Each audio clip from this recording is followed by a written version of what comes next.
I think I came to a realization that I don't think wrestling is particularly made for everyone anymore. It's becoming a niche. It's becoming more centered instead of broadened. Now, you would say the WWE is still a broader audience. To be fair, it is.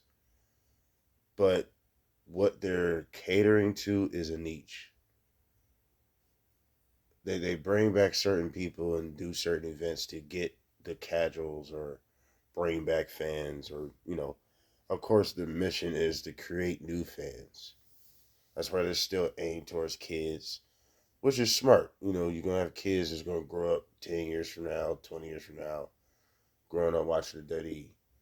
You know, I'm sure Jay Uso is aimed towards kids more. Obviously he's a cool character. He relates to the youth right now. Say the LA Knight, he comes off as a cool youth character. I mean, all of them you can say in a certain degree because it's more of a family friendly product. It's PG still. PG-13, because it's starting to be blood a little bit more now. So little bitty, little bitty things. They're still taking it real slow, but overall, I just realized that just the direction is going is aimed towards a certain specific audience because the whole sport oriented idea kind of satisfy a certain audience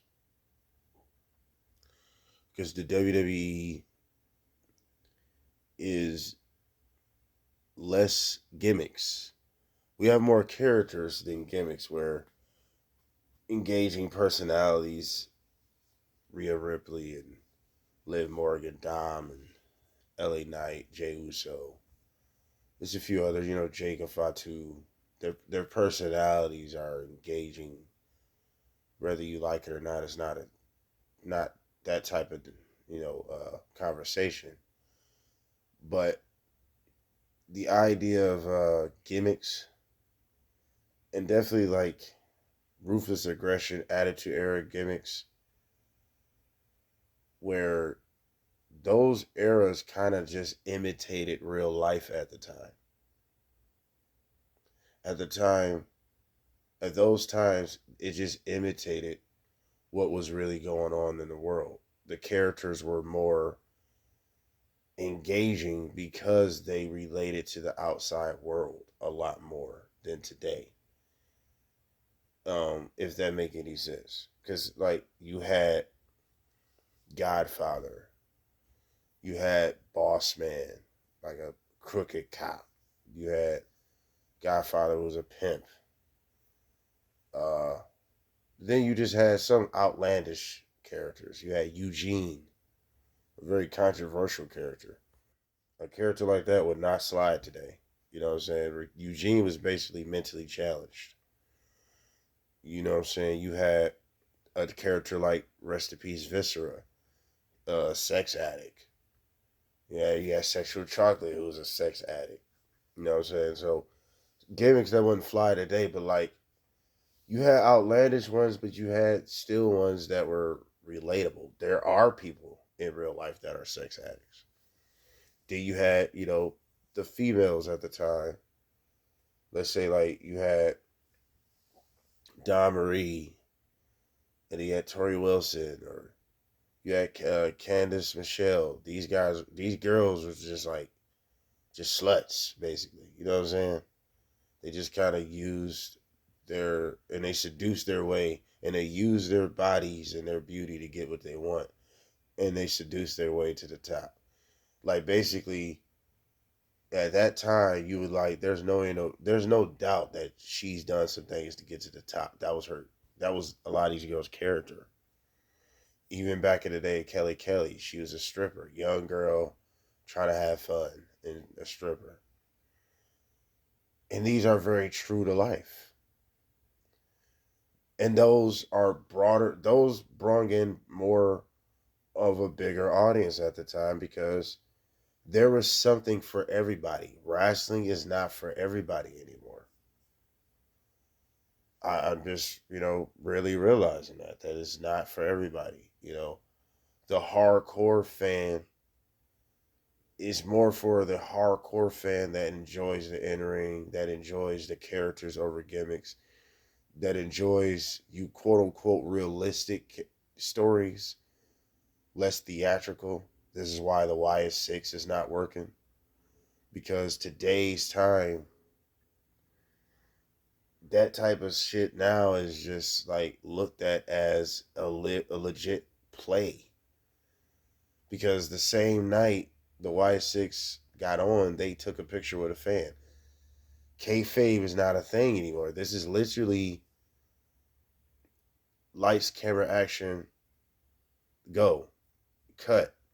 They even have the the credits of the executive producers. This is literally considered a play. It's not really even like trying to disband a level of disbelief anymore. It still is, but the way it used to be is not what it used to be anymore. Where you had the Undertaker and he was so good at it, you didn't see the Undertaker nowhere. You didn't hear the Undertaker nowhere. He made you believe he might just be a demonic creature. You know, you didn't see Kane anywhere. Even when he took his mask off, he was a psychopath, socio psychopath monster. You didn't see Kane chilling somewhere. Dark characters stay dark. Certain characters, if it didn't match their character on TV, you did not see them doing that in real life. You get what I'm saying? You're not going to see the Undertaker make a wish without being the Undertaker. See, I remember it was a situation where he was about to go to a NBA game, but as the Undertaker. You know what I'm saying? That type of stuff is dead now. And I think that's a truly I think that's one of the biggest mistakes wrestling ever made. Go check that video out about what's the dumbest wrestling decision. You can comment what you think, but that's what the video's called. And I think killing kayfabe was the dumbest decision. I know kayfabe, I know the curtain is pulled back, but okay, we been knew wrestling is fake. My biggest issue is let's keep it that way. Why are we aiming towards trying to make something into something it can't be, which is taken serious and most of all, real? Wrestling will never be taken serious. After the 80s and the 70s, the curtains, the secret's out. We know the magician tricks. There's plenty of documentaries exposing the secrets on how you communicate it. But guess what? Wrestling fans don't give a fuck. We don't care. That's what makes it unique. It's a totally different art form that's like nothing else. That's why fans like it. And the biggest thing that made fans like it, even people that are not hardcores, what made them like it, there was something for everyone. You had beautiful women on here that are showing their bodies, showing their personality, showing their character, being on screen, being eye candy. Then you had girls that could get in the ring and kick ass too, still being eye candy. Then you had all the outlandish characters. You had Boogeyman one point of time. You know what I'm saying? Boogeyman was a thing. You had Fit Finley, the first Sheamus, had a little leprechaun with him, Hornswoggle. You had, like I said, Eugene earlier. You had Simon Dean. He was like a workout instructor guy. Just all types of just goofy gimmicks, but like it was something for everybody because there was a form of entertainment. There, put it like this. Put it like this. It was a big ass table and it had everything you could eat on it. Now you only got a few choices. You got pizza, you got chicken, you got salad. You might got some breadsticks. It's still good, but like, okay, maybe somebody might want some potato salad. Maybe somebody might want just the snack, the snack trays. Maybe somebody want hot dogs, bratwursts. It was something for everyone to choose from. You had people that are not wrestling fans that could care less about the in ring, but they watched the stars that were larger than life. You already know the Stone Colds, the Rocks, the DDPs, the Hogans. They were larger than life. They were cool. You wanted to hear them talk. You wanted to see the story progress. Nobody cared that Hulk Hogan didn't have a 5-star match. Nobody cared that Sting didn't have a 5-star match. The story of Sting transitioning to the Crow was the fun part of it. And he's the hero of the wrestling world, basically, at the time. He's the hero of the story to take down this evil empire. We don't have anything like that anymore. Wrestling doesn't have an emotional attachment like it used to because the in-ring is the biggest highlight today of all wrestling. It's like that's one of the main keys. And yes, they have stories, but like there's so much less engagement stories today in wrestling, bro. The last biggest engaging story was the Bloodline.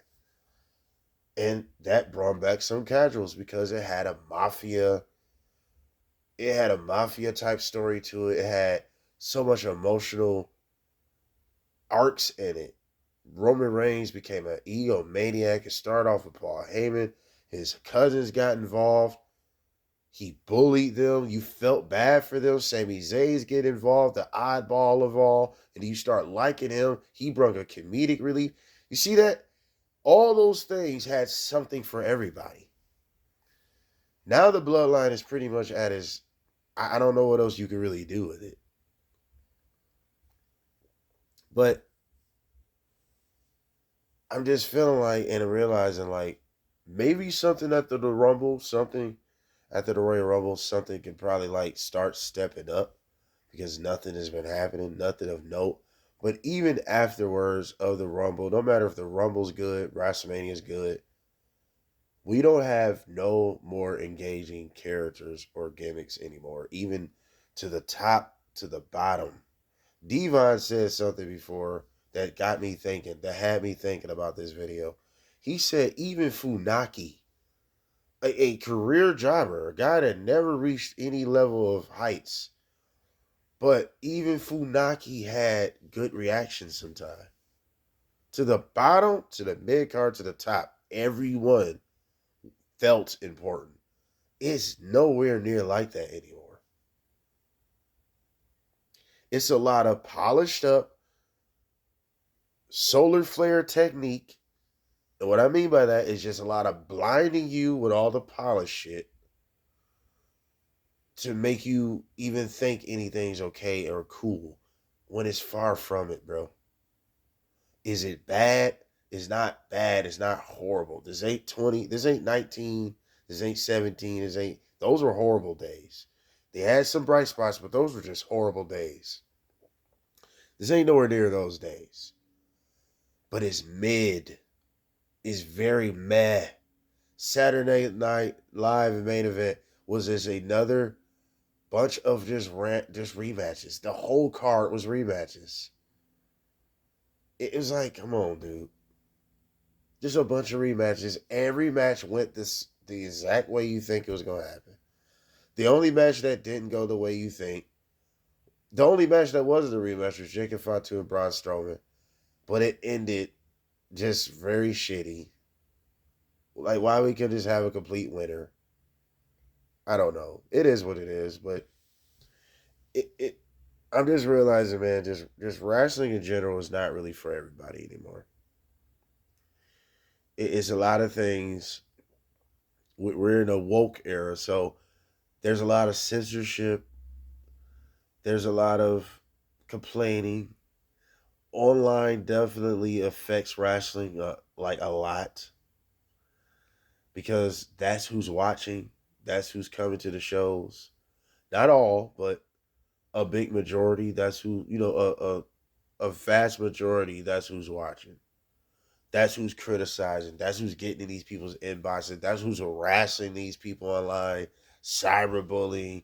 Oh, I don't like that Rhea Ripley showing ass, so this is a problem. I don't like. I don't want to see women being just eye candy, so this is a problem. We are not. We should not have racist gimmicks like JBL was like was the closest thing to a racist gimmick because he didn't like Mexicans crossing the border and shit, and he was like almost like a Republican and or Democrat. Doesn't matter. They doesn't. I'm not even about to get into that, but I'm just saying he was like put like that. He was a politician, rich, brash asshole that didn't like Mexicans. Um, and it's just he was like the closest thing to a racist gimmick that felt like a racist president or some shit. You know what I'm saying? Or a racist mayor of the city. We don't have gimmicks like that no more, bro. When you really break it down, what is Jey Uso? What is LA Knight? What is Rhea Ripley? What are like their personalities and characters and what they, but like what are they? Stone Cold was literally a serial killer. That's literally his whole entire gimmick. He'll tell you this. The Rock started off as a black socialist and it became a over the top braggadocious roaster on the mic, just mad shit talk. Like he was basically Ali. That's exactly who The Rock pretty much was Ali. Mad shit talker. Undertaker, dead man. Mick Foley was schizophrenic. He had 3 different personalities.